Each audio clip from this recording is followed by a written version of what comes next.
Star climax sequences చేశాడో అసలు అది స్టోరీకి సంబంధం లేదు.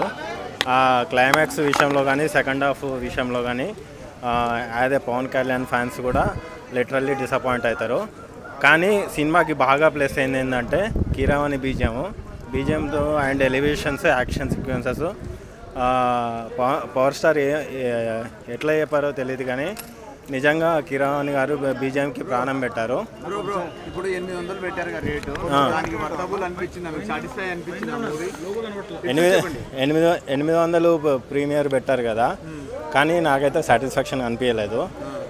ఫస్ట్ హాఫ్ వరకు ఒక 50% ఉంది, సెకండ్ హాఫ్ మొత్తం కంప్లీట్ డల్ అయిపోయింది. మైనస్ సెకండ్ హాఫ్ భయ్యా, minus complete second half and climax sequences. ప్రతి ఒక్క ఆడియన్స్ కూడా చాలా డిసప్పాయింట్ అయ్యాడు. ఖచ్చితంగా అది మాత్రం షూర్. ఫ్యాన్స్ సెకండ్ హాఫ్లో ఖచ్చితంగా డిసప్పాయింట్ అవుతారు. యాక్చువల్గా ఇది 2 పార్ట్స్ అన్నారు కదా, సో 2 పార్ట్స్ అవసరం లేదు. ఫస్ట్ పార్ట్లోనే సినిమా అనేది కంప్లీట్ చేయొచ్చు.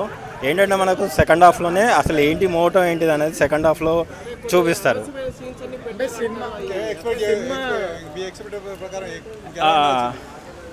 సెకండ్ హాఫ్ ఎక్స్పెక్టేషన్కి తగినట్టుగా లేదు. ఇంటర్వెల్ బ్యాంక్ వరకు తీసుకెళ్ళి అంటే ఇప్పుడు ఎలా అయిందంటే 10th ఫ్లోర్కి దాకా తీసుకెళ్ళాడు భయ్య, అక్కడ నుంచి రోప్ లేకుండా కింద పడేశాడు. అది స్టోరీ. క్లైమాక్స్ సాటిస్ఫాక్షన్గా లేదు. సెకండ్ హాఫ్ అసలు కంప్లీట్గా ఇల్లాజికల్గా ఉంది. మగధీర తర్వాత ఇంకొకటి బాహుబలి కొన్ని సీన్స్ మనకు కనిపిస్తాయి. అవ్వదు, ఎందుకంటే పుష్ప 2లో ప్లస్ అయిందే second half Allu Arjun performance, కానీ సెకండ్ హాఫ్ ఇది చాలా మైనస్ అయింది. దీన్ని అసలు 2 పార్ట్స్ కంటే ఫస్ట్ పార్ట్ గానే తీస్తే బెటర్. ఇప్పుడు 1000 crores కొడతారని చాలా మంది ఫ్యాన్స్ అన్నారు, కానీ ఇప్పుడు 100 crores అనే కలెక్ట్ చేస్తుంది మూవీ. పవన్ కళ్యాణ్ కెరీర్ ఎంత చేస్తా అనుకుంటున్నారు?